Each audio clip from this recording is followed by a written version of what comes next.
It's the one scenario we don't want to talk about, but we have to. With the doomsday clock moving the closest it's ever been to midnight, we'll take a look at why a nuclear war may be the outcome of the war in Ukraine.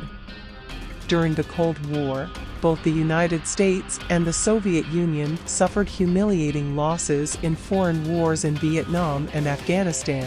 However, neither side lost what would be called an existential war, therefore they could afford to pack up and walk away. In Russia's war in Ukraine, however, several top Russian officials, including the president, Vladimir Putin, have described the war as an existential war of existence, with former Russian President Dmitry Medvedev saying Russia will win, or we will all lose. With more and more advanced weapons arriving in Ukraine, the chances of major escalation are rising. Whether or not Russia is bluffing or not, remains to be seen. While a formal peace agreement seems unlikely, what is more likely perhaps, is a tacit acceptance of territorial lines.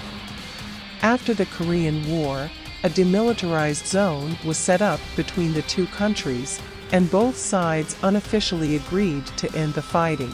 Although they are still technically at war, we see this outcome in Ukraine, especially if both sides become exhausted.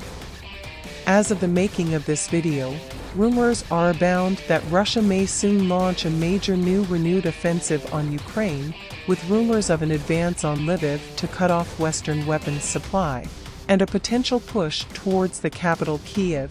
Could Russia deliver a fatal blow to Ukraine and win a total victory? It's every Western commentator's dream. Ukraine regains all its territory and Vladimir Putin is overthrown. A new liberal democracy emerges in Russia and agrees to pay reparations to Ukraine. Needless to say, we don't think this outcome is very likely. In fact, if Vladimir Putin is overthrown, it will most likely be by those even more hawkish than the Russian president.